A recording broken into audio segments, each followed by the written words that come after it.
but you can hear me now. Good. That was just to get some people watching anyway. That was just a game. All right. My name is Ned Kelly. Thanks for coming on and watching tonight's event, which is what is the libertarian position on the constitutional amendment in Kansas, HCR 5003, known as the Value Them Both Amendment. Several guests are going to be on tonight. Before I introduce the first one, who's going to be David Graham, I want to go over a few things. Thank you for watching and joining us. You'll be able to submit questions and comments, whether that's through Facebook. Are people out there, by the way, who were commenting and let me know you could not hear me? Can you hear me now? Can somebody in Facebook or on YouTube, which is Ned Kelly Video on YouTube, or on Twitter, which is Ned Kelly Knapp on Twitter. If any one of you out there you were so kind to comment that you could not hear me moments ago. Could you comment now? Awesome. Thank you, Mark Robinson, for letting me know you can hear me, and Randy can hear me as well. Great. So welcome to this broadcast. Welcome aboard, everybody. We are going to be discussing that constitutional amendment known as the Value Them Both. Most of our guests are going to be candidates here in Kansas, libertarian candidates who are, running for office either as a big L. They were nominated at our Kansas State Convention a couple months back, and they're running, as the official libertarian. Or they're running in nonpartisan races in their local races. By the way, I have all these guests in the waiting room. They're not on video just yet, so most of them are going to be kind of waiting in what's known as our waiting room. You're not on camera yet, if you were wondering. To those folks, oh man, all more fun stuff happening around here. I think my LPKS sign just fell. That's one for the blooper reel. Kids, there used to be a thing called the blooper reel. All right. Let me tell you, just take a moment to kind of set the stage before I introduce David here. We're talking about the Value Them Both Amendment, and of course, its relationship with abortion, which is a very sensitive subject. People are extremely passionate about this issue. So I want to approach it with sensitivity, with gentleness, with understanding and openness and respect for all of my guests tonight. Many of them I do not know their positions. A few of them I do, but most of them I just invited on without having heard them say anything about the constitutional amendment or abortion itself. I try not to use the term pro-choice, and I try not to use the term pro-life, because I think both of those terms are loaded, are biased. I tend to use terminology like the personhood, whether or not you believe murder, abortion itself is equivalent to murder, things like that. Because if you use a term like pro-choice, it kind of implies that those who believe abortion is murder, that they don't value choice or bodily autonomy.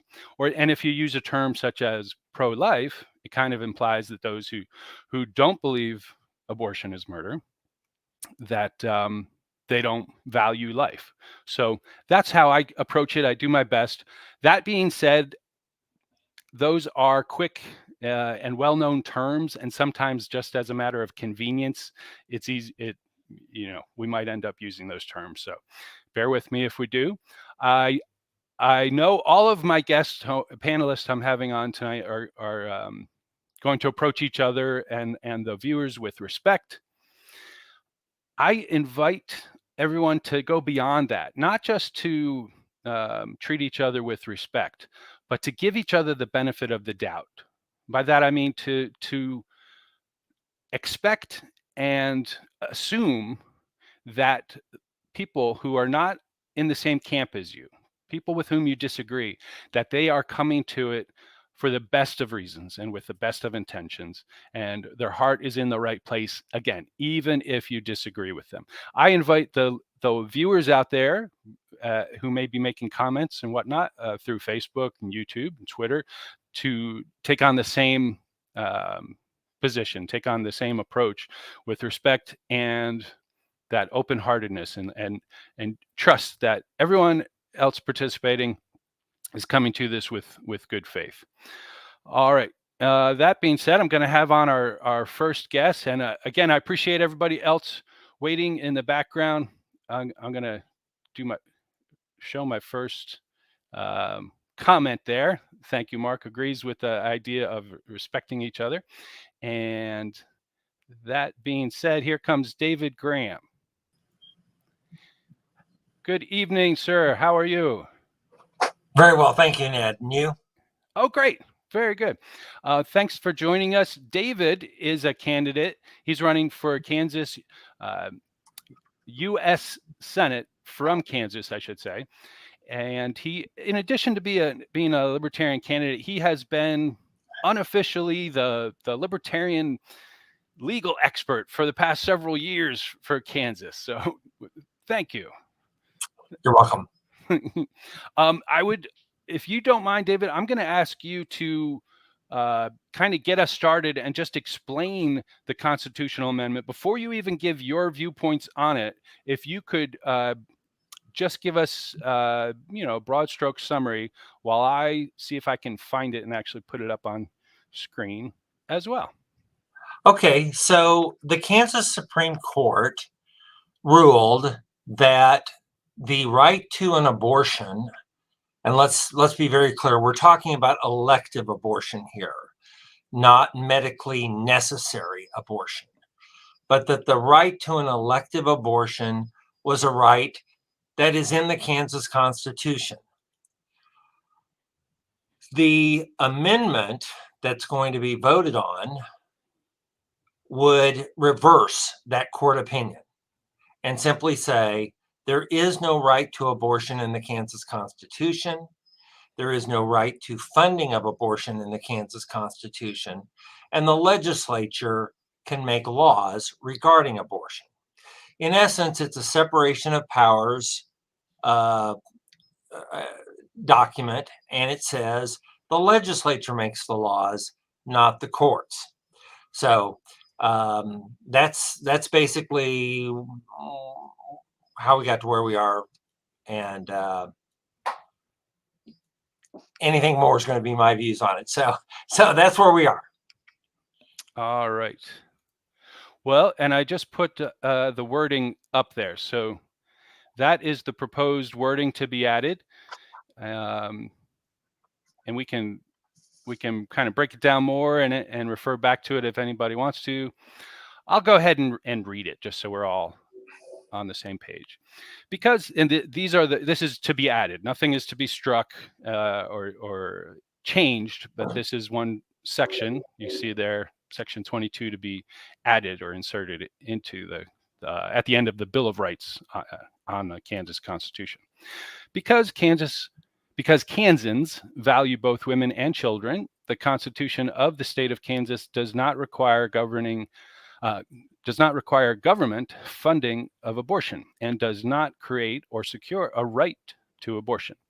To the extent permitted by the Constitution of the United States, the people, through their elected state representatives and state senators, may pass laws regarding abortion, including, but not limited to, laws that account for circumstances of pregnancy resulting from rape or incest, or circumstances of necessity to save the life of the mother.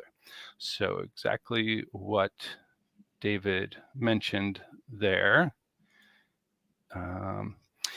Now, if you would like, why don't you go ahead and give us your take on it? Well, I think it's a much needed amendment. I plan on voting yes. I think that, first of all, let's make no bones. I want to make no bones about. Oh, and hold on, David. What happened? I'm sorry. I apologize to you, and I apologize to our viewers. I've used this platform a bit, StreamYard, but not enough to really be proficient at it. So I hope I don't do that sort of thing again later. Um, I was trying to make your face fill the screen, but Oh, I removed you. Sorry. Please start again. okay. So I am for the amendment, and I do plan on voting yes on election day on the amendment. I think it's much needed for a variety of reasons, not the least of which is that this is a separation of powers question. It's a separation of powers issue. We just went through this nationally when the U.S. Supreme Court in 1973 said that there was a right to abortion in the national constitution that turned the courts into the arbiter of abortion for our whole nation. Now the Supreme Court has said, you know what, that was wrong. It's up to the states, which is where it was before the courts abrogated that right unto themselves. So there's some parallels here to our issue here in Kansas. Is the Supreme Court, are the unelected judges on the Kansas Supreme Court going to be the arbiters of abortion, or are our elected representatives in our state legislature going to do that? And from a libertarian perspective, I think it makes far more sense if we're going to have some control over this issue, whichever side you're on, you would want it to be in the legislature. It's much easier to contact a state legislator than it is a Supreme Court justice. I mean, even if you could somehow contact them, you probably couldn't get through to them, or have them listen to you. I mean, there's a reason they're well guarded. But your state legislator, they want to hear from you. They want to. If you're trying to contact them, they want you to contact them. They may not agree with you, but they'll talk to you. They want to secure your vote. So it's I mean, for that reason alone, I think a yes vote's a no-brainer, especially from a libertarian point of view, because libertarians believe in separation of powers, which is a doctrine in our Constitution. Thank you for that, sir. And as the host of tonight's program, I will go ahead and let people know I have not 100% made up my mind on this constitutional amendment, whether I'll be voting for it or against it, or not voting at all, which is always an option for libertarians. At our state convention, when I probably was thinking to vote against it up until our state convention, where I heard David speak for it, and I found that very compelling. David and others. So again, I'm not completely made up my mind yet, one way or the other. David, let me ask you: do you think this amendment was drafted and passed through Congress months ago, before the national, the United States Supreme Court turned over, repealed Roe v. Wade? Do you think they were doing that? That Kansas legislature did this as an effort so that Kansans could start, passing laws despite no matter what was going on at the national level? No, no. I think when the Kansas legislature, not Congress, but when the Kansas legislature passed the proposed amendment, it was so that well, I think there were two reasons, and I wasn't privy to anything. I'm not getting out any inside information here because I wasn't privy to that. But I will say, on information and belief, I think there were two things. One is Kansas and the federal courts did allow the states to pass some abortion restrictions. I think number one, Kansas didn't want to see those restrictions struck down by a very liberal Kansas Supreme Court. And number two, I think they did want to pass other laws regulating abortion, such as making sure clinics are clean and that the medical people who do the abortions are board certified and have license or have hospital privileges, that sort of thing. So I don't think it was in anticipation of Roe versus Wade being reversed. All right. Well, thank you. It is time to bring on our first guest. I'm going to keep you on, David, and maybe if you don't mind, as long as you have time, stick around. Sure. Could I just make a couple other real quick comments here? Sure. I think it's very important to note that although the issue of abortion is, of course, tied up very closely with this amendment, you can which side of the abortion issue you're on does not necessarily going to control how you're going to vote on this amendment. I just think it's very important because there's been so much misinformation about the amendment. I think it's important to note, as you just read, Ned, there's nothing in the amendment that bans abortion. The amendment by itself does not prohibit or restrict even one abortion. So I think that's just real important we get that out there because there's been some misinformation about that. And before the show is over, Ned, I want to know what's holding you back from voting yes, and how can I persuade you? All right. That's a fair question, and you're spoken like a true politician and persuader and salesman. I like that. Get them to commit. Anyway. We're going to have on Seth Cordell, our Libertarian candidate for governor this year. And again, I appreciate you coming on, sir. Welcome to the show. Oh, thanks for having me on. Excellent. Excellent. And by the way, I forgot to do this with David, but I'll come back and let David do it again.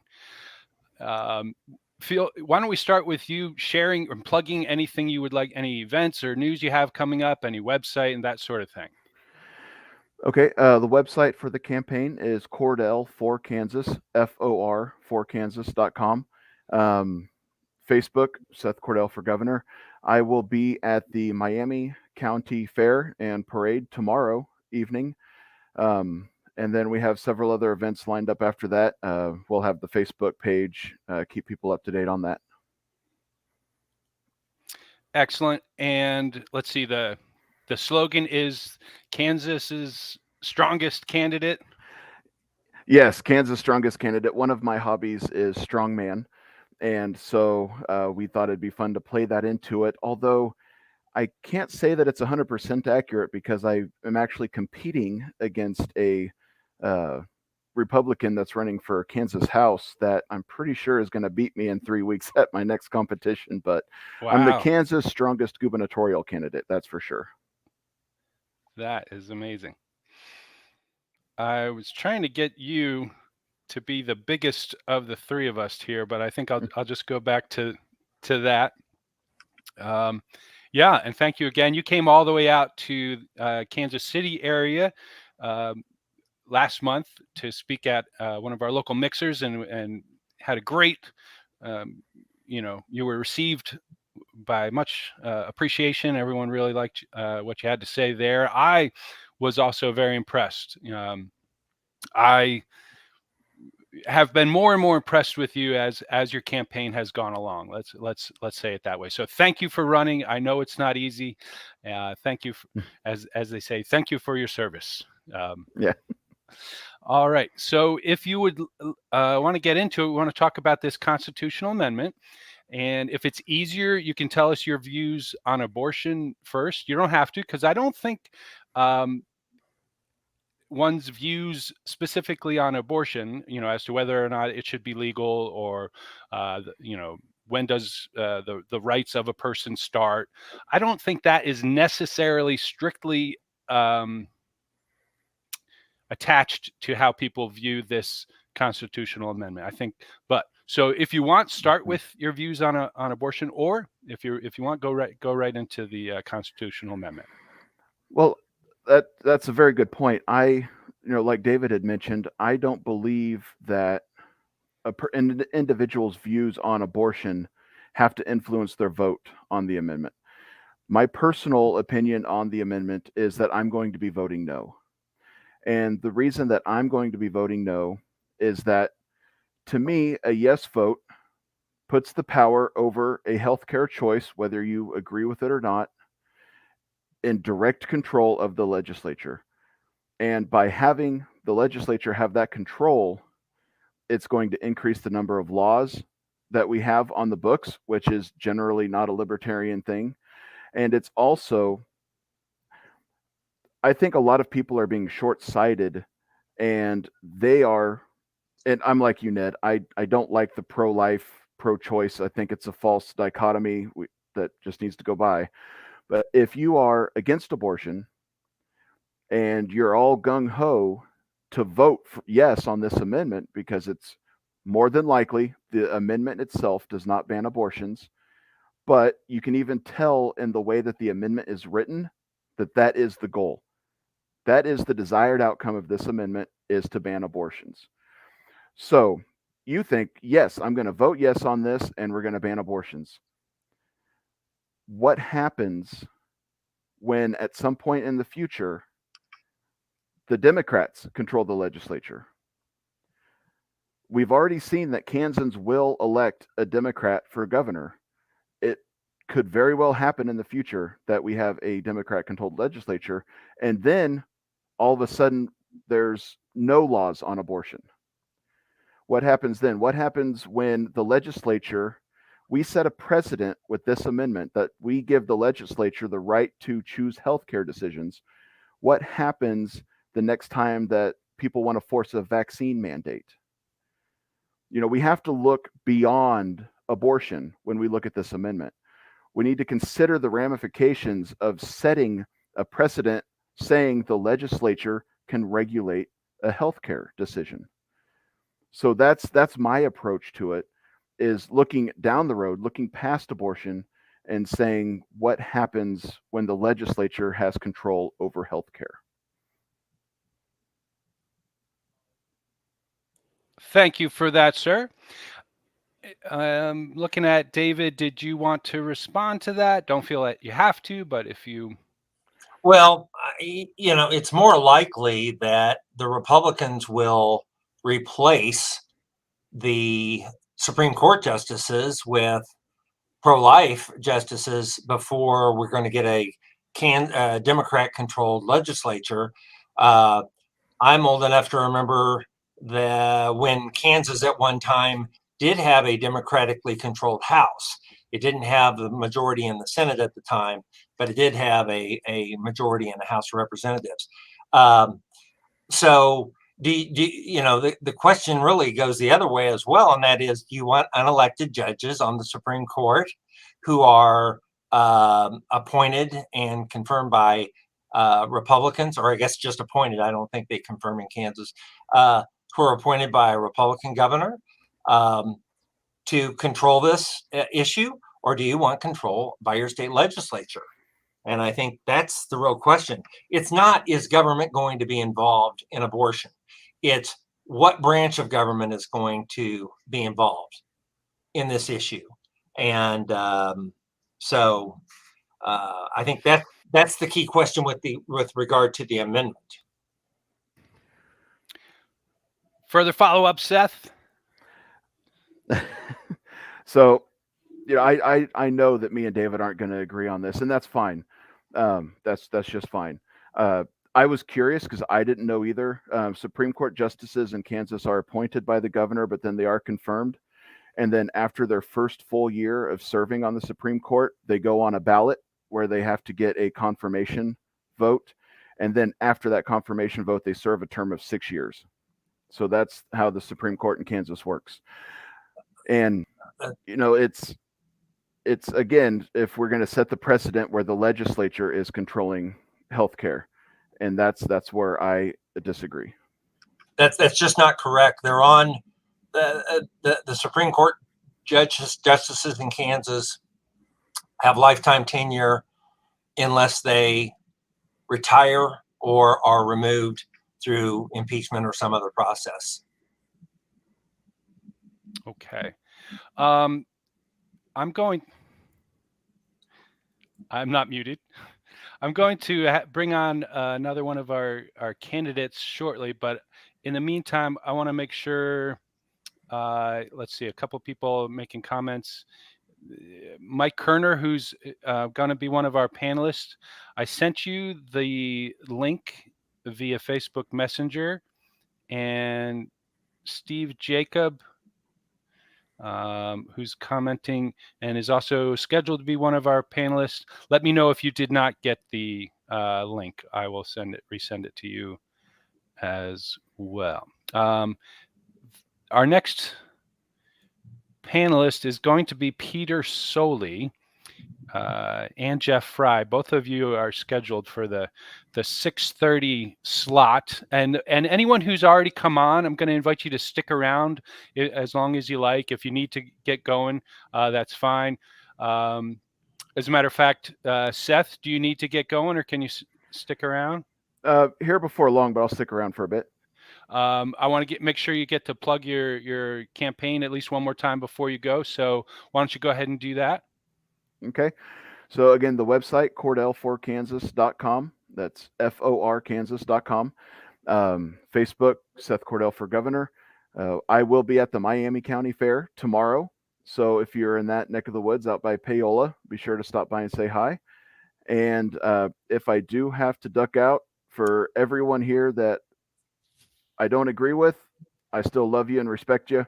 And we got to some degree, not stick together, because on this we disagree. But you know what I mean.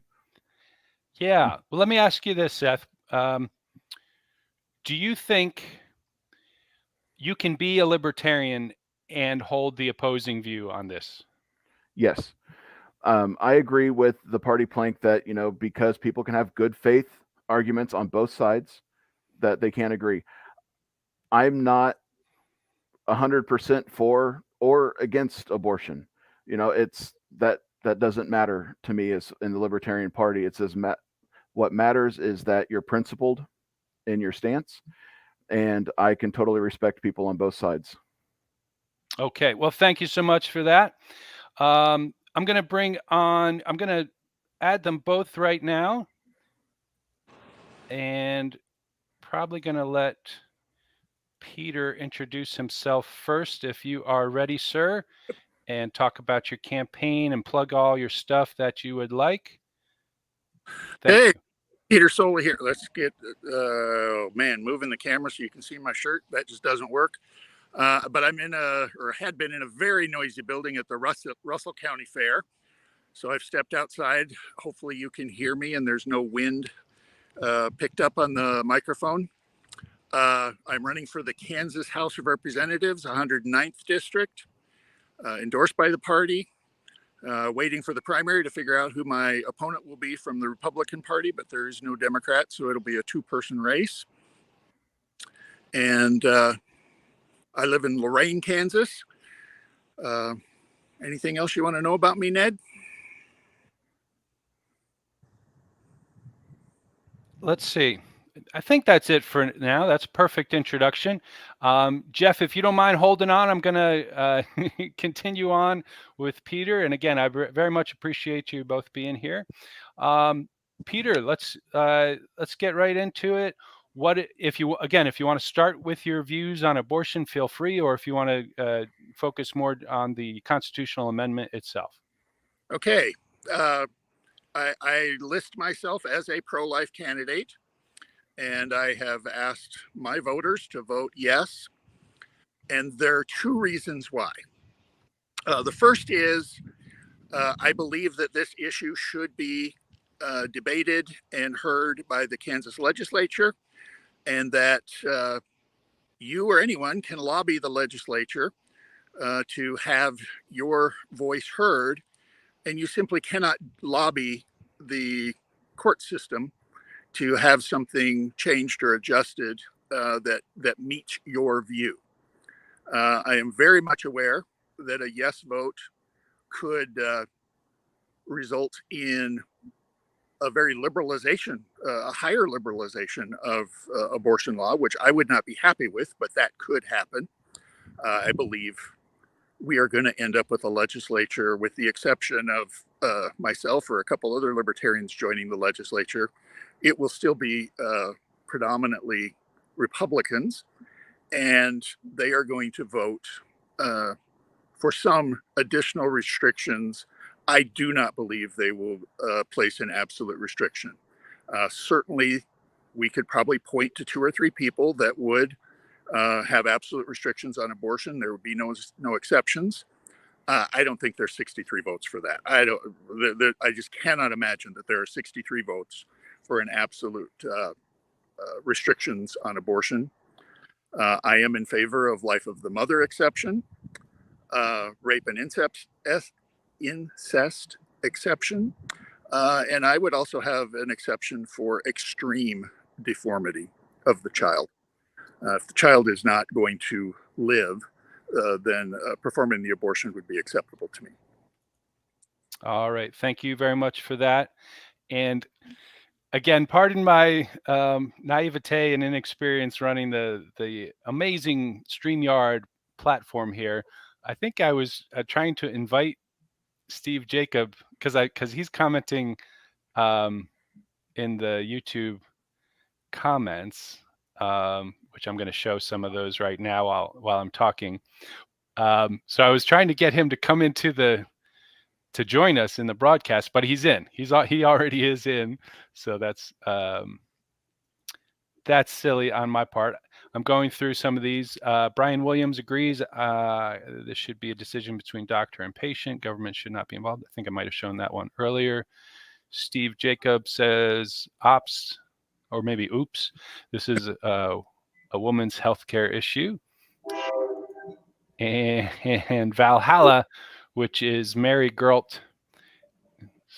The Supreme Court can already do that, which is even worse. So like David pointed out, take a Republican governor. So choose your poison. And Jen, I think this is a new comment on the issue. I'll go ahead and share from Jen. Abortion is very rarely a healthcare issue or decision, and almost always based on selfish decisions in the moment. Okay. Does anyone want to respond directly to what Peter just said? If not, I'm going to go ahead and get Jeff, who has been waiting patiently. Jeff Fry, one of our consultants, one of the partners of Frontier Peace, which is the lobbying organization for the Kansas Libertarian Party. Thanks for joining us, Jeff. Thanks for having me on, Ned. Okay, we got a little itty bitty bit of a delay, I think, with your mic, but I think it's going to be all right. I'm going to probably ask you questions more about, your approach to this as a lobbyist. But if you want to, go ahead and share your opinions on abortion in general and this constitutional amendment specifically. Is the mic working for you now? It's working. It's just a little bit of a delay. It's fine. Okay. Our opinion of this, and I formed this with my partner Bob Corkins, is that this is probably about the stickiest thing between libertarians that there could possibly be. You have 2 very strong arguments. One involves the non-aggression principle, and then, of course, the other is bodily autonomy, which I'm fairly conflicted with because in one way with COVID, that's one thing, and with the abortion, it is a completely different thing. I applaud the National Party for not putting anything on the platform related to this. I was kind of surprised at the number of people that were in the vote no camp here statewide from the party. But a lot of that goes back to Bob and I's faith, and that we don't feel like we have the moral authority to act on, to endorse something like that. Additionally, oops, sorry. No, you go ahead. Go ahead. Yeah. Just kind of keeping this out of everybody's sights. We've got some really good candidates running here, and we've got some winnable races. And I don't want to see this issue get drug in to that. As far as Roe v. Wade, it's been pretty well known in legal scholarly circles since it was came out of the Supreme Court, that it was a flawed decision from a technical legal standpoint. And it's remarkable that it took this long to get it overturned. And it's back to a states' rights issue, is what that is. And this is how it's getting settled in the state of Kansas, is through the request for a constitutional amendment. Thanks, Jeff. And you mentioned, what our party has done. And I should mention that a big part, probably the main motivating reason why we're having this forum tonight, is because of the recent resolution put out by the executive committee. It's not a Libertarian Party of Kansas resolution. It is simply a executive committee resolution. That's how I refer to it.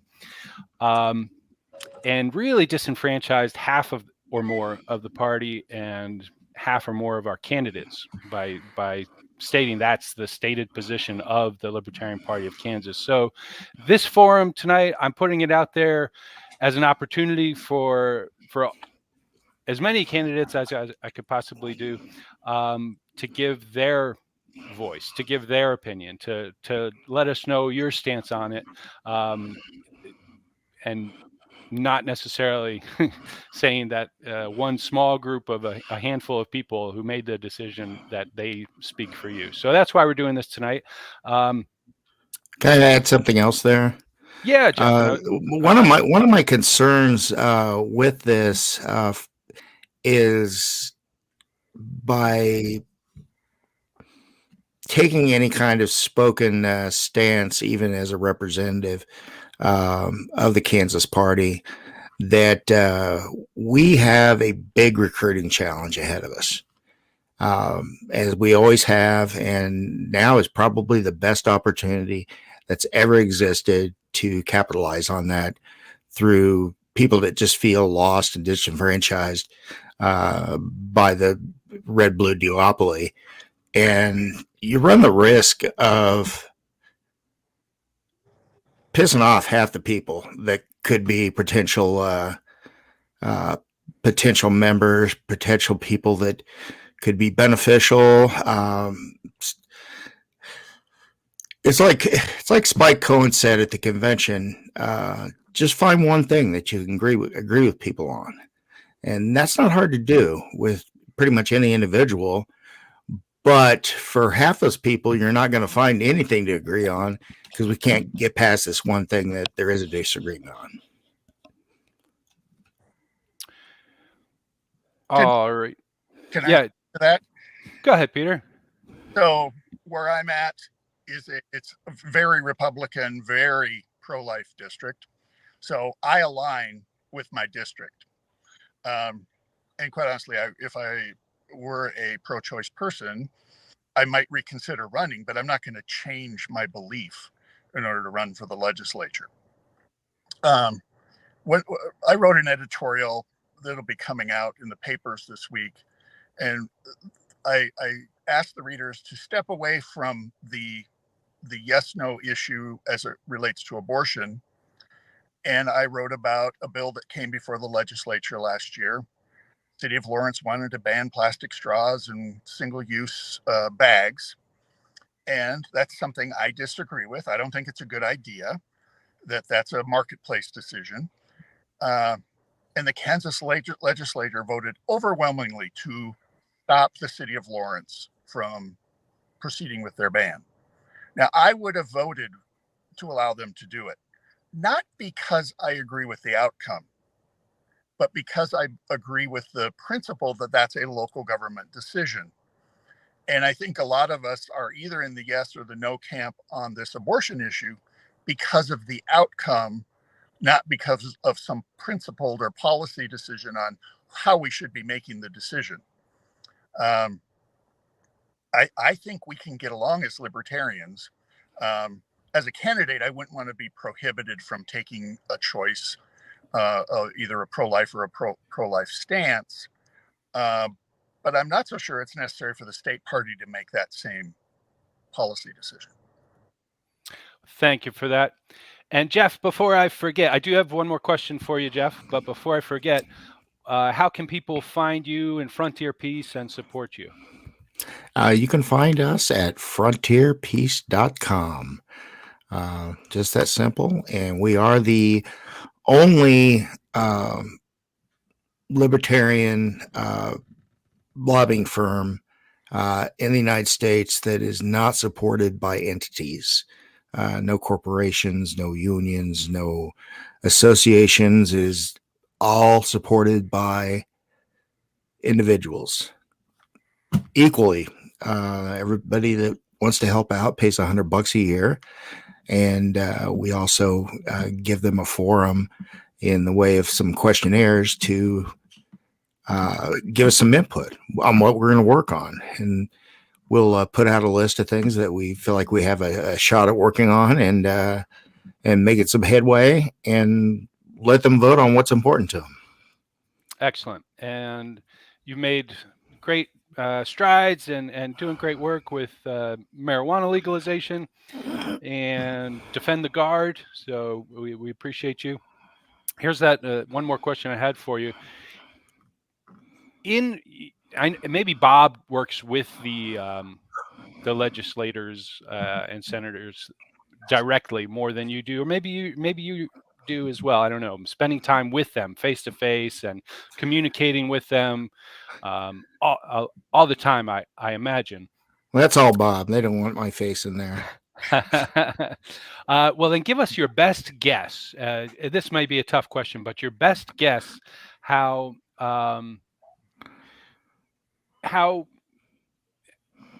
if the Libertarian Party of Kansas Executive Committee comes out and makes a resolution saying this is our position on this issue, how that's going to impact your work, your relation with those legislators. We rely on having good relations with both the Democrats and Republicans in the state legislature. We could not have done some of the things that we were able to accomplish without that block of Democrats. Becomes a position of how many Republicans could we get on in some cases, or it could be the exact opposite, where how many Republicans can we get to put ourselves in a position where Governor Kelly could not shut it down, which is, you've got to, most of the stuff comes through leadership blessings. I mean, there are a few things that people will go off the compound on. Very rarely with the Democrats, who will typically vote as a block on pretty much everything. That's just about the only leverage they have, along with our governor's veto pen. But in the Republican Party, most of that is leadership led. If they don't want it, it's not going anywhere. All right, sir. Well, thank you very much for joining us.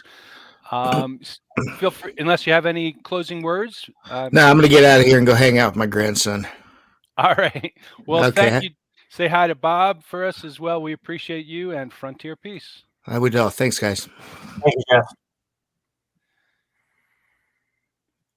So I'm going to have to take off, Ned, but thanks again for having me on. All right. What's your website again? Seth Cordell for Governor? CordellForKansas.com. Cordell, and it's spelled out FOR, CordellForKansas.com. Correct. Thank you for joining us. Mm-hmm. That works out. I need to bring on at least one more right now. Steve Jacobs been waiting patiently. Thank you so much. And Steve is running for, if I'm correct, for Douglas County Commissioner. Yes, I am. And that's a nonpartisan race, but it's a really Yes, it is. All right. Why don't you tell us about that first before we get into the topic of the day? It is a partisan race, very heavily Democratic district. I'm trying to defeat the Democrat. The Republican who's running, how can I put it this way? He may be a convicted felon by the time the election is over. We'll leave it at that.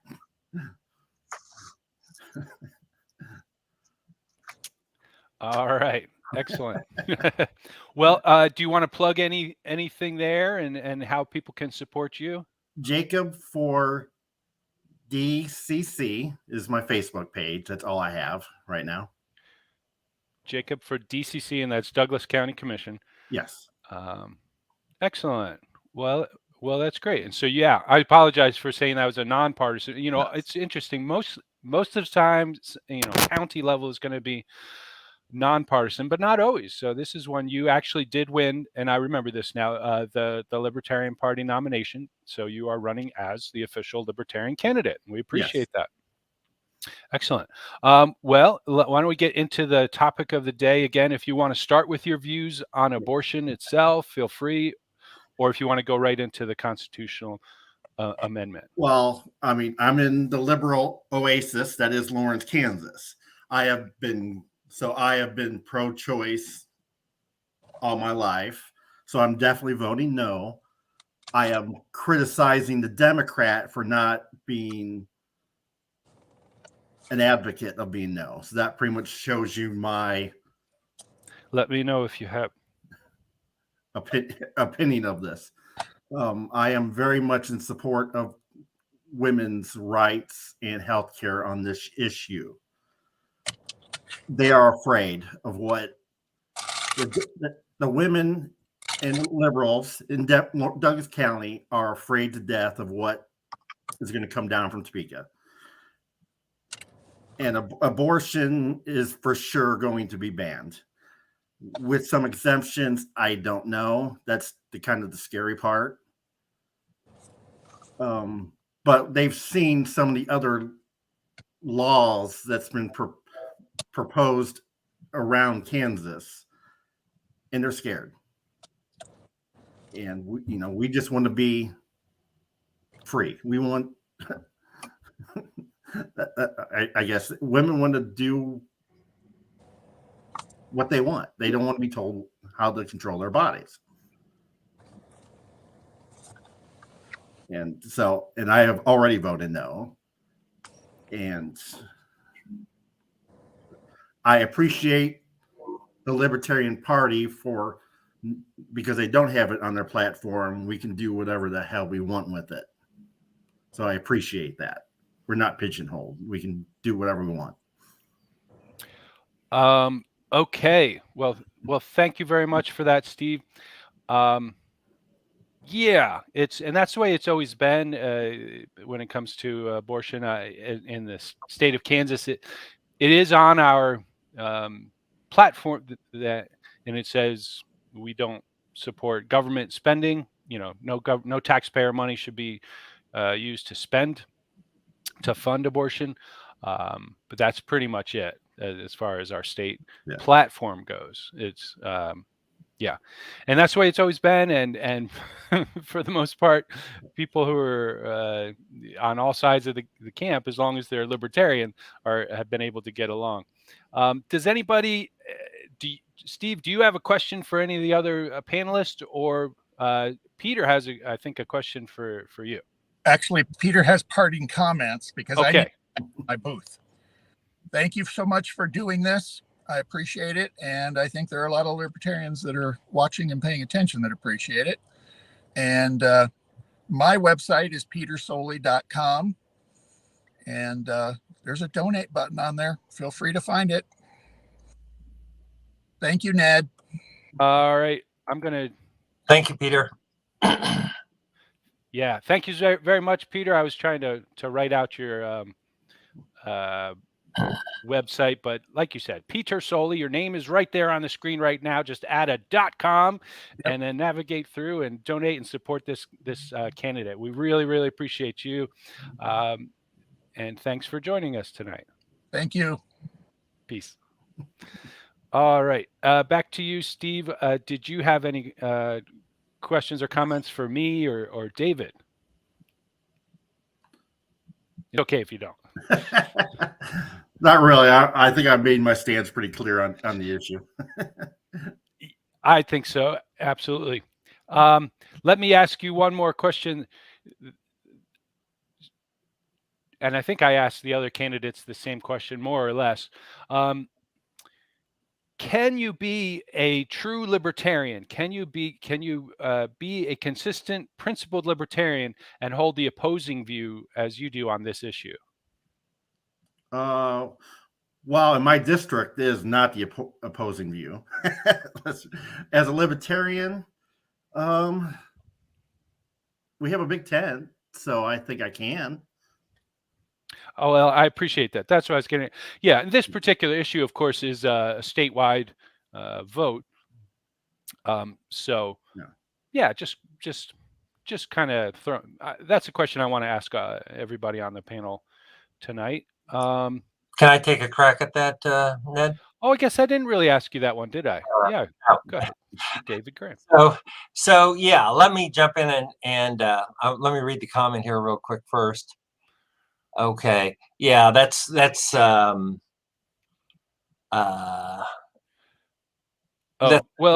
me respond to that before you do, okay, David? So what I mentioned earlier was the platform, and in this comment it says Kansas law.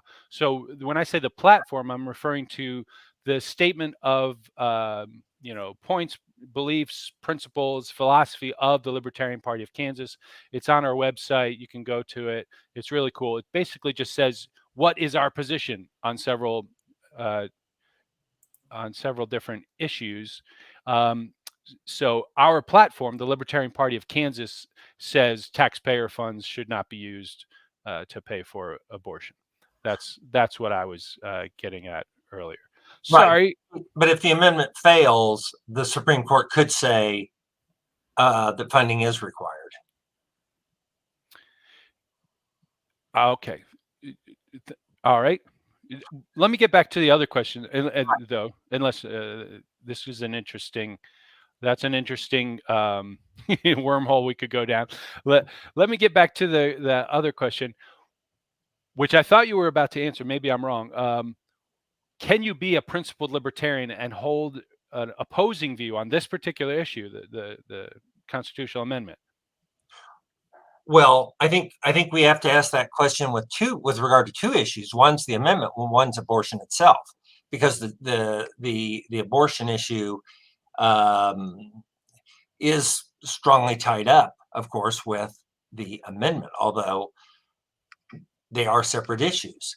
I think you can be a principled libertarian either way. I think as a minarchist, I think the one sole function that everyone, if you believe in any government at all, I think the first and foremost duty of government, if for no other justification for government, is to protect its citizens' lives, both from outsiders as well as each other. And then we get into the issue of, is the unborn child a human being that deserves the same rights as born people? I take the position, the scientific position, that a life is a life is a life, and it is a human being. And so therefore, since it's entitled to the same rights as anyone else, it should not be subject to being destroyed and having its life taken by someone else. Now, everybody talks about the exception for life of the mother. It has always been in the American jurisprudence that you don't even need to have a written exception for life of the mother or for self-defense. If you look at the murder law, it doesn't say except in cases of self-defense. That's part of our jurisprudence. You always have the right to defend yourself from death or imminent bodily harm, serious bodily harm. So I think there are people who do not, for reasons I don't really understand in this technological day and age, but who do not believe that the unborn child is a human being. If you don't believe that, then of course the abortion issue is not really much of an issue. A woman should be able to um, do with her pregnancy as she cares to, even up to the moment of birth. I don't even know why it would necessarily stop there from a logical point of view if you take that position. So the issue is, do we have one life here or do we have two lives here? And I think most libertarians will tell you, one of the shorthand things we all say about each other is libertarians believe you should be able to swing your arm any direction you wish until you get to the tip of someone else's nose. And that's what the abortion issue is really about. Are we just protecting a woman's life, or do we also need to take into the effect her child's life? And so to me, that's the issue. Now, in terms of the amendment, although I believe in minimal government, the so-called minarchist point of view, if a person's is an anarchist, then I understand that they're going to be pro-choice, for lack of a better term, because they do not believe in any government at all. So of course you couldn't have a law that would restrict or abolish abortion. So I think you can be a principled libertarian if you're an anarchist and be for abortion, or you can be a principled libertarian and minarchist and take the pro-life point of view. Again, it's not necessarily going to be determinative of your issue on the constitutional amendment. I'm amazed that the people who are so rabidly pro-abortion or pro-choice are against this amendment, thinking that the Supreme Court's going to save them when they have no control over the Supreme Court. And I don't know. I find that amazing. Okay. Well, thank you for all of that. That was a bit more than I was asking for, but that's great. Again, this is a passionate topic. For those who are just tuning in, joining us, we're discussing what should be or what is the libertarian stance on the August 2nd constitutional amendment. I'm going to bring on my partner, Mary Girls. Oh, we do have feedback. Oh, we do. We thought we'd be okay with being Well, that far hold away. on. What if I turn my mic down? Is that better? Yeah, a little bit. Can you still hear me though? Yes. In the show? Yes. Okay. It doesn't sound too bad, or I can go to another room? I think the main feedback is when I talk. When I talk, it picks up over there. So we'll just You'll just mute your mic while I'm talking. Yeah. Okay. She's always trying to get me to mute myself. Did you see that, people, ladies and gentlemen? So, Mary Girl, you are not a candidate this year, but you have been a candidate for the Libertarian Party, the lieutenant governor candidate a few years back, and you've run for local office as well. Why don't we hear from you as well? Okay. Well, one thing that I would say, I'm not, like Ned said, I'm not running this year, but I have been a candidate in the past. And I don't know how the other candidates here feel about this, but in my past experience as a candidate, it didn't matter what I was running for. I was running for the water board once, and I still had people come out of the woodwork all the time and ask me about my stance on abortion. Like I literally, if I got this office, I would have no control over that at all or influence. But it's important enough to people in the public, and people are so divided over it that it's going to come up when you're a candidate. And that's one reason why, and I don't mean to just jump into the thing with the recent resolution, but being a libertarian and seeing the people who were supposed to represent our organization just come out and totally take a side on something like this that is so divisive. I can't imagine that any candidate, no matter which side of the issue this they're on, that they're not going to feel put in an awkward position, because they're going to get that question from voters all the time. So that being said, I'll say my viewpoint on the amendment as a libertarian, I tend to share David's view that if we have the Supreme Court controlling this now, it would be far preferable to take the power down a notch. So everybody seems to think, oh, the legislature is going to have control over it. Like, well, yeah, but right now, somebody even more powerful, the Supreme Court, has control over it right now. And all it takes is a Republican governor coming in and switching around those judges, plugging in some more conservative judges, and then you lose, your current position.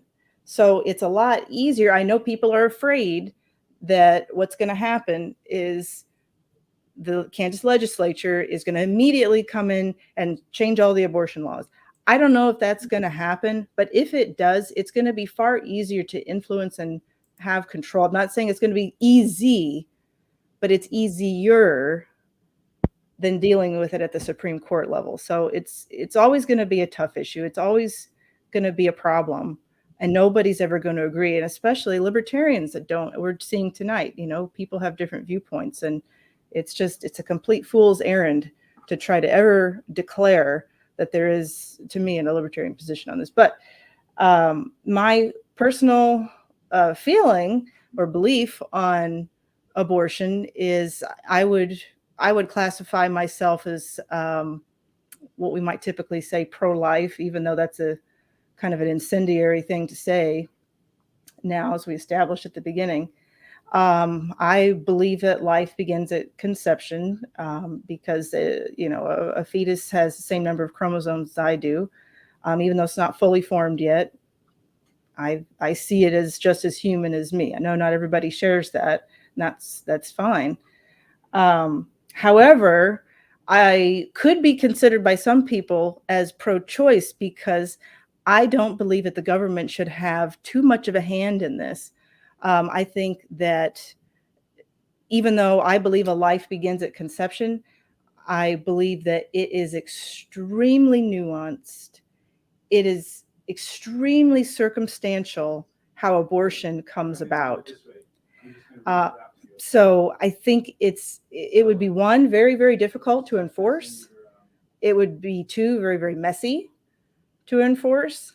And I also, because of the way the government handles other things related to life, like the death penalty, we've seen they completely mishandle that. So many innocent people have been put to death to the tune of millions and millions of dollars.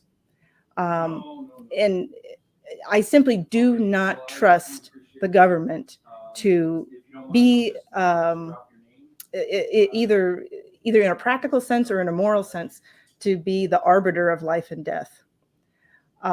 So for me, my viewpoint is we should try to keep the government out of it as much as possible. And we as individuals should try to influence and assist those who might be seeking abortion to pursue other means. We can't make their choices for them, but we can be an influence towards whatever it is that we see as the highest moral good. So I would say that is my general position on that. And it's been great hearing, from everybody else and seeing all the different opinions out there. Well, that's Mary Gert, the future Mrs. Kelly. Thank you so much. Oh, look at that. I want to let everyone know that Steve Roberts, who is running for, what is Steve running for? State Treasurer. State Treasurer. Thank you so much. I should not forget that. His website, Reckon 2022. We had some tech issues. He was wanting to join us tonight, but it did not work out. So briefly, I will say he is in favor of the constitutional amendment, and he showed up with Mary and me and others over the weekend to try to plead with the executive committee of the Libertarian Party of Kansas to rescind this resolution. And so he was opposed to the resolution and disappointed about that. But he is marching forward. So I just wanted to share his thoughts as well. Mary Gert, before we move on, because I do have a couple at least one more. I think we have at least two others that we can bring on. Mary Gert, can someone be a principled libertarian and still hold the opposing view, opposite your view, on this issue? Oops. Absolutely. I've been to a number of state and national conventions, and I have met dozens and dozens and dozens of libertarians. Half of them feel one way and half of them feel another. And they're absolutely solid on everything else. And I have great respect for, like I said, dozens of libertarians who hold opposing views on this. And I have heard the arguments for and against it, and they both can make sense depending on your viewpoint. It really comes down to that nugget, that little kernel at the bottom of when does life begin. For the most part, there's more to it than that, but it really kind of condenses down to that. And so everybody disagrees about what makes a life. And I don't think that one person could say, well, this, that fetus is a life, and somebody says it isn't, and that makes them any less a principled libertarian. I think you could absolutely be principled in either viewpoint. Well, thank you for that. I'm going to bring on two more guests right now. L.J. Hermrich, Michael Kerner, thank you both for joining us tonight. Why don't I begin with, well, whom did I say was going to be scheduled first? Michael Kerner, please introduce yourself. Let us know what you're running for, and maybe even let us know how long you've been involved in the Libertarian Party. Before we even get to the topic of the day, just give us some of that stuff, if you would. Oh, Mike, we can bear. Is anybody else having a hard time hearing? Yes. Oh, that's good. How's that? You hear me now? Barely. Maybe can everybody else who is on just kind of mute yourself? That might help.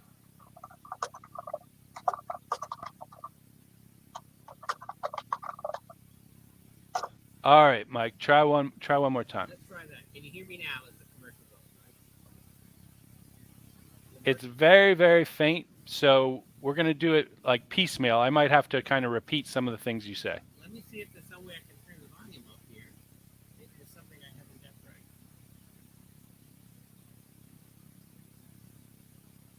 Settings, right?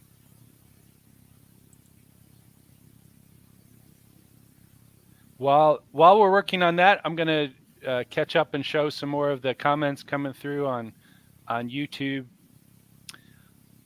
Nothing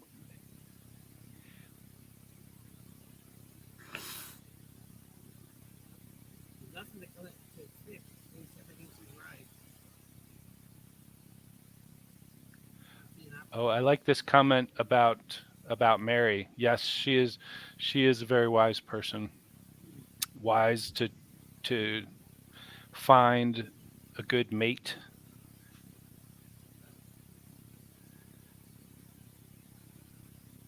I am not seeing a volume control here.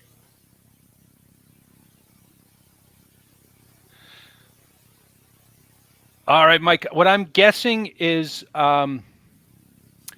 you have it set to a different mic, you know, that like sometimes there's choices, you can choose which microphone to choose.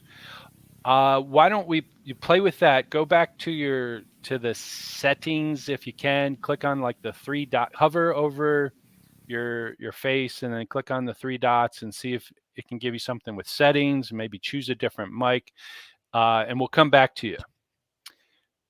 But for now, let's go back. Let's go to LJ Hermrich Jr. if you prefer. I don't know which you prefer. Tell us about. He is currently on the executive committee. Has been for 4 or 5 years now, I believe. Yep. And he's running for office. Why don't you tell us about that? Hello, everyone. My name is LJ Hemrick, also known as Liberty ICT, and I am currently running for Kansas House of Representatives for District 103 for the second time. And Liberty ICT is a huge it's a Facebook page, excuse me, and it has a huge following. I hope you're letting them know to watch you here tonight. So thousands upon thousands, rather than tens upon tens of viewers will come over and watch. Hopefully, I should have gotten a little bit more shared out, but if not, we'll definitely have this up on my page as soon as possible. All right, excellent. Well, we appreciate that. We appreciate your service. We appreciate you running as a libertarian. Why don't we get to the topic? Oh, and did you have, in addition to Liberty ICT, a website or anything you wanted to plug? No, it's on Facebook. Just type in Liberty ICT. You should be able to find me. It's the background of Wichita, and you should see Liberty ICT as well, the front name page. We right now have about 60,000 followers, and it's growing every day, so it's exciting. Excellent. All right. So the topic at hand, if you want to, and you don't have to, if you want to start with your views on abortion overall, and then your position on this specific constitutional amendment when you're ready. I'll try to make it short and sweet, but this whole situation about abortion is definitely a split one. I personally don't feel it's a yes or no topic, just due to the amount of stuff that goes in the background of all of it. Education, one, is super huge on this topic as well. I've debated with pro-choice and pro-life individuals on the topic. I am Catholic, but I'm the most laid-back Catholic you guys will ever meet, just because of my stance and everything that I do post on Liberty ICT. But yeah, it's definitely a split topic. My campaign follows the Ron Paul method. He is more pro-life and hence now than he probably he was back in the day. Going through his book, though, my main question is that everyone is, when do you believe life starts? Is it at conception? Is it 1 week, 3 weeks, 1 month, 2 months, 3 months? And then that usually gets a little bit more into the debate of knowing how things should be possibly answered, or how you're going to deal with the individual during this kind of debate, whether it's a pro-choice or pro-life person. I personally, as my wife is pregnant right now, I do not like abortions. I don't advocate for them, but I do understand about government overreach, and I'm not a fan of government and of how they've handled many topics before. So, like I said, this topic, it's a tough one to always debate. It's a tough one to split.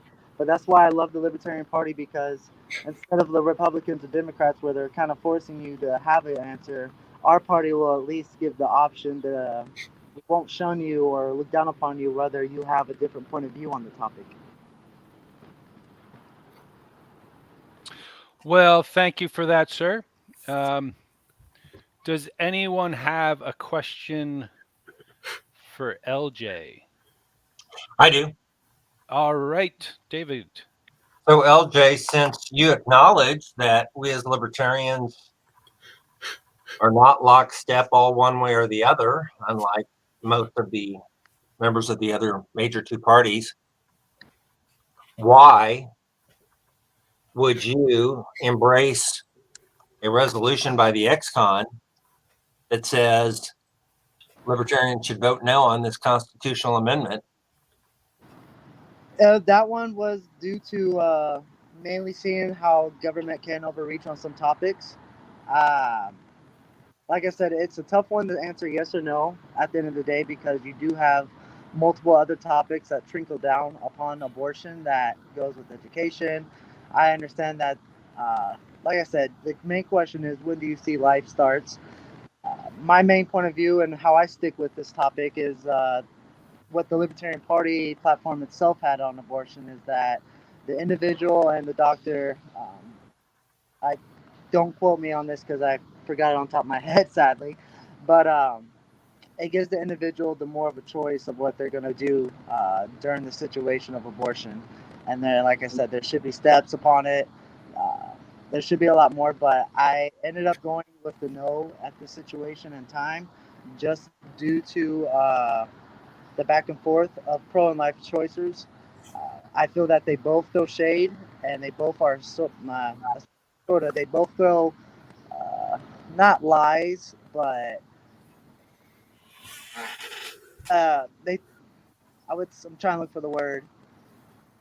They both throw, I guess you could say, shade again at each other, and they only keep one topic, such as like rape or life.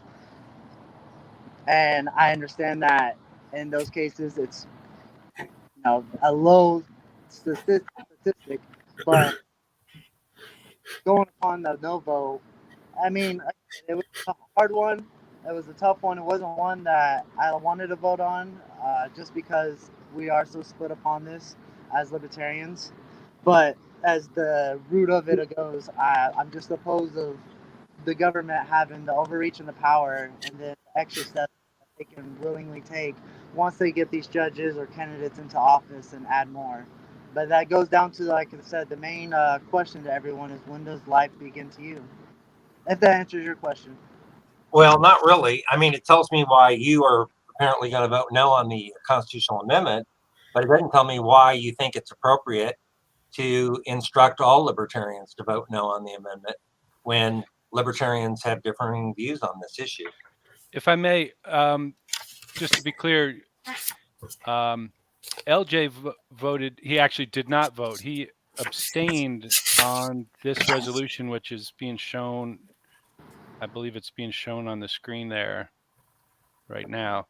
That's the resolution from June that LJ, correct me if I'm wrong. There were 5 members that voted yes, and there was 1 no vote, and you were in, which was John Howard, and there was 1 abstain, and that was you. That's correct. Yes. Yeah. So I think David was asking, unless there's any confusion, was there more of a question about that? Or? Oh, yeah. John made a resolution. John introduced. John moved. I wasn't at the meeting, unfortunately, as I had hoped to be.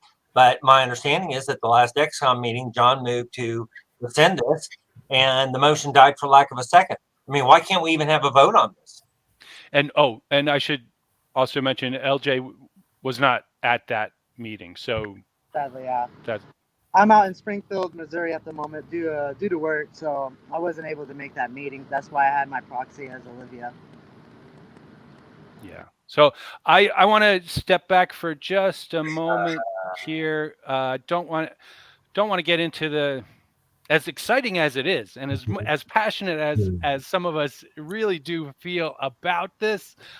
That wasn't really the point of tonight and this platform and this show. I did want to just give as many people as possible a platform to discuss, to share their personal opinions and views on the matter. And we got the basic facts we got the basics of the resolution and the XCOM and all that. We got that out there, and hopefully we can move on. I do hope that the XCOM learns from this, the current members and future members learn from this and do better.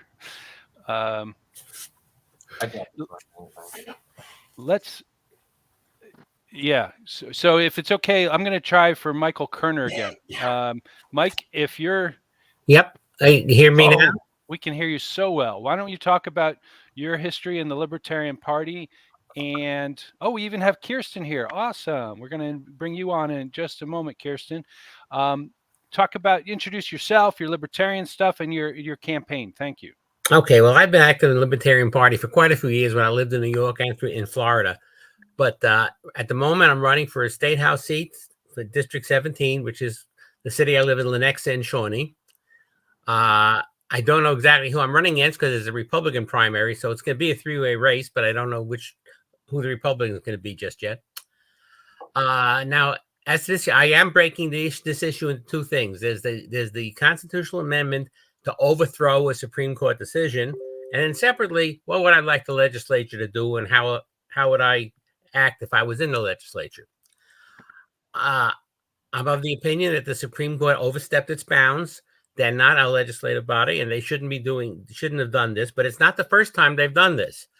A few years ago, they even took an explicit right to keep and bear arms. It's in the state constitution, and they said that wasn't enforceable. And it took a vote like this to overturn that decision. So they have no limits. They don't understand any limits on their own power. Also, I see one of the comments, someone said, well, we don't have to worry about them ordering the state to pay for abortions because they don't have the power of the purse. Well, let me tell you, they didn't worry about that either when they forced a huge amount of education spending, the unjustified education spending not voted by the legislature. They went and gave the legislature orders and said, you better spend this much money or we're going to order the schools closed. So they know absolutely no limits on their power. So they need to be knocked down. All right. They can't. This would be important, even if you were pro-choice. You want to knock down the Supreme Court in their violation of the basic separation of powers. So now, with that done, let's talk about abortion. If I was on the legislature, what would I do? I would, assuming the yes vote prevails, and the legislature has the power to regulate abortion, I would regulate abortion, probably with some short time limit, like you can't do abortions past 8 weeks, 10 weeks, something of that order. We'll bargain on that, and certainly with exceptions for life of the mother. We shouldn't even have to mention that. And why? Because it comes down to, when does life begin? I understand people disagree on this. Having been an engineer, I have to say, I look at it as, when is the human being defined? Well, when it's got 46 chromosomes, that's when it's defined. When fertilization happens, now it's just after that, it's just a matter of growth. So that it is a person then, and that is why I would want to protect that life just as much as the mother's life. And you will take note that if a person kills a pregnant woman, he gets charged with 2 counts of murder, not 1. So in one sense, the government acknowledges that the baby is a human being. In another sense, not. And I don't think that makes any sense at all. So as a state legislator, I would vote to limit abortion to very, very early on, with the necessary exceptions for life of the mother or a baby that clearly wasn't going to survive, and rape and incest, because incest, that's all basically the same thing. But other than that, all the 90-some% of abortions that are merely for convenience, that's murder. I take that as nothing less than murder. Libertarians, we're pro-choice on all kinds of things, but it stops short of murder. Okay. All right. Well, thank you very much for your view and your heartfelt positions on all of that. I think the only where to go from there for me at this point is, as passionate and clear, as you are on that, would you say someone who has the total opposite view, can they still be a principled, true libertarian? They can take the view clearly that life doesn't begin until some arbitrary later time. I suppose, and it's hard to argue that. I just, I said I put it at conception because that's when it's fully defined. Once the 46 chromosomes are defined, and that's the human person. It's just growth after that. But people can disagree with that, and that's how life is. But as long as they understand the non-aggression principle for everything else in the world, they'll probably come around eventually. Okay. Okay, well, thank you, sir. I have two more.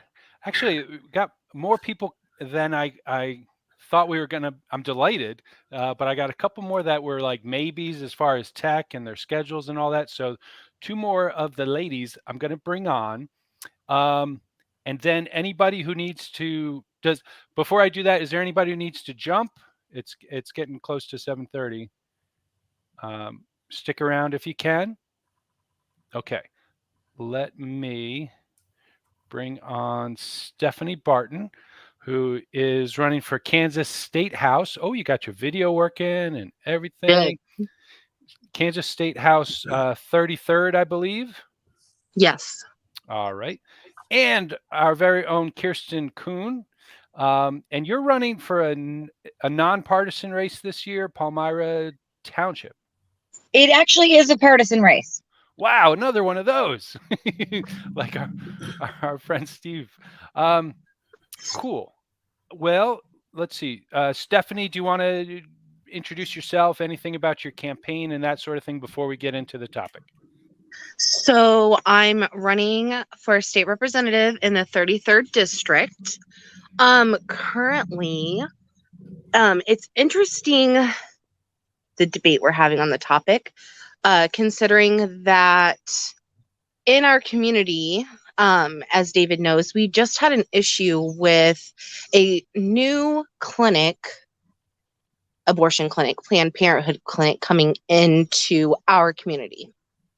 And so it's really interesting to me to discuss this topic, especially since we've just dealt with an issue where we saw that we had no voice in the matter. I know I sent an email, David sent an email, and I got nothing back from my Board of Commissioners.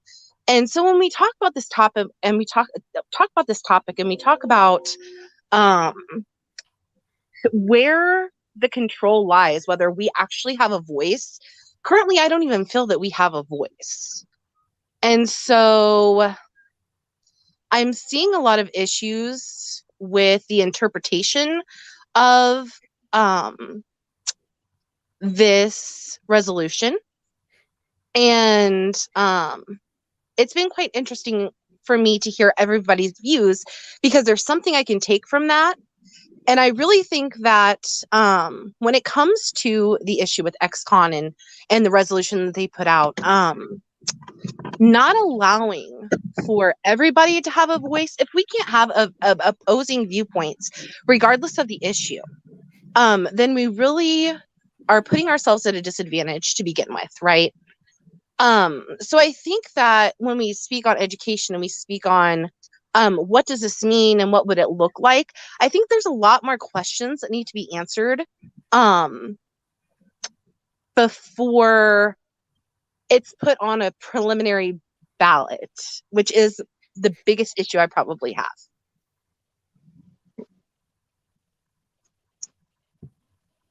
Excellent. Well, thank you very much for that. I knew your take was rather nuanced. Before I move on to Kirsten, and thank you so much for your patience, Kirsten. Stephanie, do you think, as one of our newer libertarians, and we were so glad to have you on board and already being active and running, and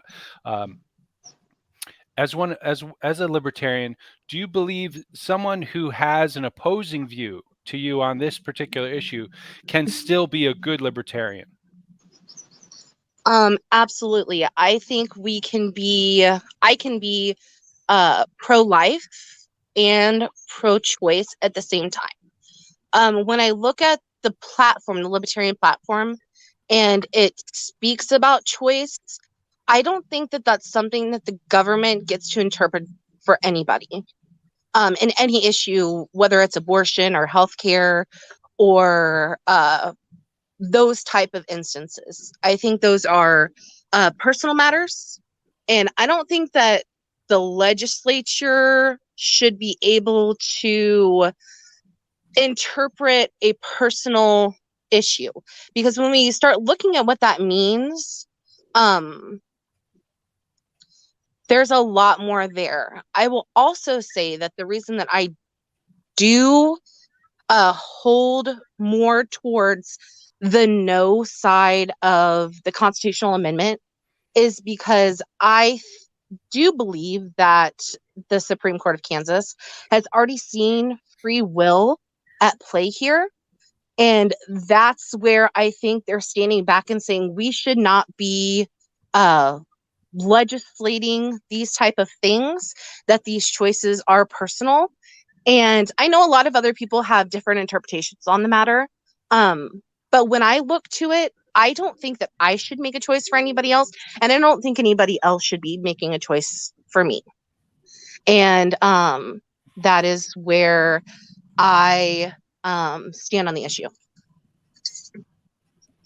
All right. Excellent. And I'm going to show a few more of the comments from YouTube. It's so exciting learning how to play with this StreamYard stuff and make it look like a fancy production here.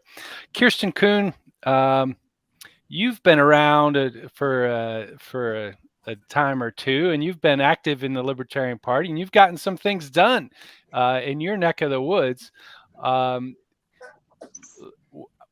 I think if you don't mind, when you introduce yourself, be sure to include your writing, because that's been exciting for a lot of us, showing up in the journal there, some of those pieces, and where people can find you and all that sort of thing before we get into the topic at hand. Thanks for being here, Kirsten. Well, thanks for having me. Well, now I have to think of all the things I've done. Yeah, so I'm over here in Douglas County. I've been here, I don't know, 7 or 8 years, probably active for 4 or 5. We're actually running the fair right now, so that's fun and less hot than last year, so I'm pretty pleased about that. As Ned mentioned, I have done some writing for a local paper.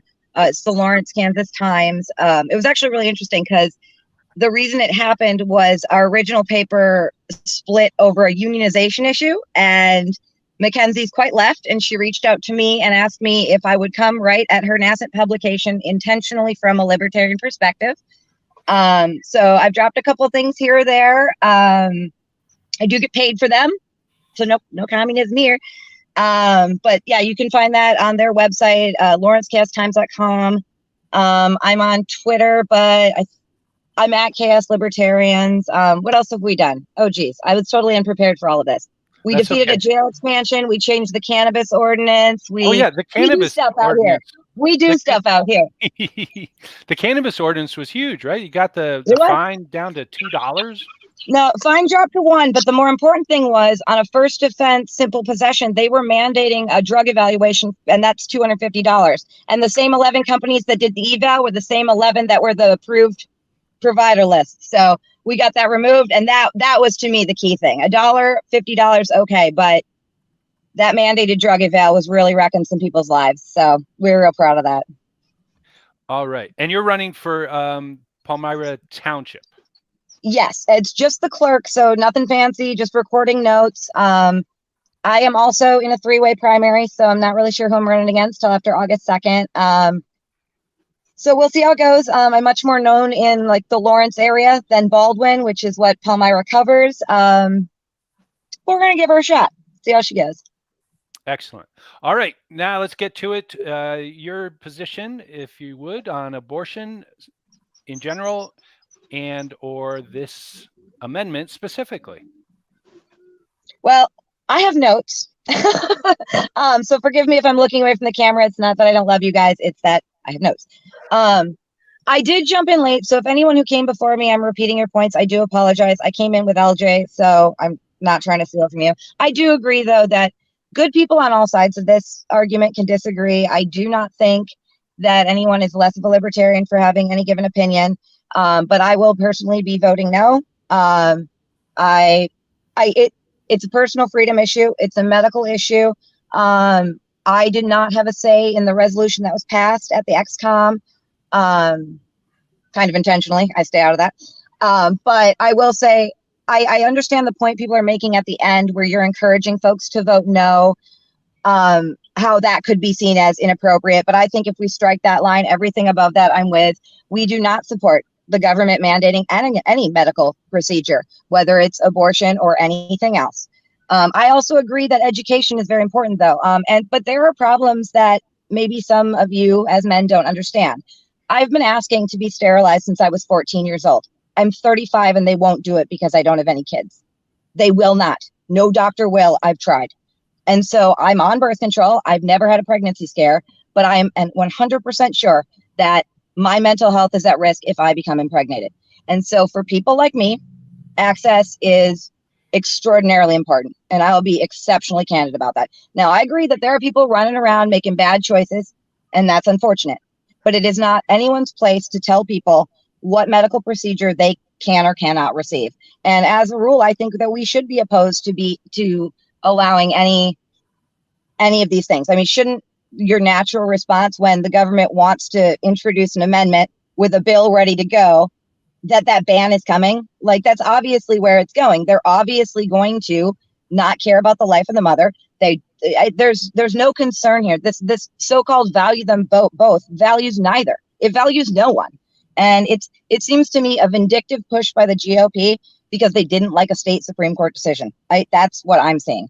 And the talking point of, we don't want to be a destination for late-term abortions. Well, we're already not. We already ban abortions past 22 weeks. You can go look at, actually, speaking of the Lawrence Times, Mackenzie has a really nice article with graphics. You can go see all of her stats and everything. This alleged largest increase since, the thing, it's an increase of 300 on a scale of I think it was 9,000 with the out-of-states, because it is 50-50 out-of-state folks, but it's not late term. These are mostly occurring in the first trimester. And I think I left my notes at home, so I had to scribble new ones, but it was something like 62% were before 12 weeks. That's very early. So these are not folks waiting till the end and this brutal baby dismemberment propaganda for the most part. I will admit there are some folks, but it's just you're throwing the baby out with the bathwater on this one, if you'll forgive that kind of unfortunate little thing there. It's extraordinarily concerning. And to the folks who've talked about, I think Michael and I everybody on this call, I respect all of you. I don't want anybody to feel like this is an attack, but an arbitrary date to me as a woman is when it's viable outside my womb. If lungs can't be developed, it is living inside me and endangering potentially my life. And so up to that point, I would say if you want an arbitrary cutoff, that's when. Because there's never, medical science is amazing, but you can't grow a lung. You can't develop a brain. And so I think that the status quo in Kansas, as much as I hate to say the government status quo, right now is the best that we can do. And if folks on this call want to go to the legislature and change the law at that level, then go right ahead. But I don't think just an amendment as a vindictive thing, I'm just not here for it. And I think it's really short-sighted for anyone to say you're not a real libertarian if you fall on one side or this or the other. It's a really complex issue, and there's a lot of factors. And don't we all hate one size fits all government policies? Exactly. This is my whole point. And Steve Jacob, I agree. Kirsten is a force of nature. Force of nature. Well, I feel so honored. Thank you. I don't think that's the first time I've heard that description applied to my friend Kirsten. I appreciate everyone on this panel so much. Does anyone have I'm gonna need to kind of wind this down. We're getting over time, but I'm not gonna cut it right short. So if anybody has something that is sitting on their heart that they really want to share before we wrap it up, go ahead and let me know, and we'll give you an opportunity to. Can I share real quick? Right back to the force of nature. For anybody who's running, we have the booth at the county fair. So please bring me your literature, bring me your signs. Who the hell cares about this amendment? We're here to support you, and I want to hang your stuff up. I want to get you donations. So if you got it, you know how to get a hold of me or get a hold of somebody who knows how. Okay. That's the Douglas County Fair. And it's happening right now until Saturday at about midnight. Until Saturday at about midnight. Okay. Excellent. Another comment from Brian joining us on YouTube. Thank you to Brian and everyone who's been participating via social media. I'm not saying that I'm for what the court did, but they were interpreting the Constitution. I think we're talking about the the United States Supreme Court. They need to change the Constitution if they don't want courts involved. Or maybe he's talking about Kansas. Anybody? David, go ahead. That's what the vote's about. Change the Kansas Constitution. Yes, indeed. Okay. Well, Ned, back to my question. Are you still undecided, or have you made up your mind? And how can I help you make up your mind? Wow. David, really putting me on the spot. Yeah, he's like, go for the close the deal. Yeah, get true it. Candidate David. I could take the plea that because I'm the moderator of this event tonight, I should remain neutral. But I will go ahead and say, if the vote were happening right now, I still have 1 week. I still have 1 week before I have to decide. If I were to vote right now, I would vote yes for this constitutional amendment. More importantly, I appreciate, respect, value, and love all of my libertarian friends and family, whether they wherever they stand on this issue, as far as the constitutional amendment, as far as abortion in general. Again, as I started this program tonight, I said it's an extremely sensitive issue, and people have heartfelt, passionate opinions and stances on it. And it's nuanced. As far as abortion itself, I will say I don't believe it's the same thing 100% equal to murder. I also don't believe it's 100% equal to simply removing a collection of cells from the body. I believe it's extremely nuanced and personal. I don't want any laws about abortion. I don't want any laws. I don't want any government or any state. Yes, there it is. I am an anarchist. I am for complete peace and love and freedom. That being said, as far as it comes down to this particular constitutional amendment, given that we do have a thing known as the Kansas State and Supreme Court and legislature, this is a better way to go. But again, I think you can truly, truly have heartfelt opinions in all directions on this. And I think it's important that we, the Libertarian Party of Kansas, move on. I do hope that this gave the opportunity for some of our candidates and people of the Libertarian Party of Kansas to have a voice, people who were feeling disenfranchised from the recent resolution from the Executive Committee. I do hope the Executive Committee learns from this and doesn't do that mistake again in any future Executive Committee doesn't do that mistake again. We are in the right sense of the term, in the purest sense of the term, we're a big tent party. As long as you truly do believe in the non-aggression principle, regardless of your interpretation of personhood, of when life begins, and when the right to life begins, we want you in the Libertarian Party and in the Libertarian movement. I'm going to thank all of my panelists who are on here right now and who've been on throughout the night. Come back and see us again. Ned Kelly Knapp on Twitter and on the Facebook. Ned Kelly video on the YouTube. If you would all indulge me, flash a peace sign if you're still on the panel and say peace out. Peace out. Peace out.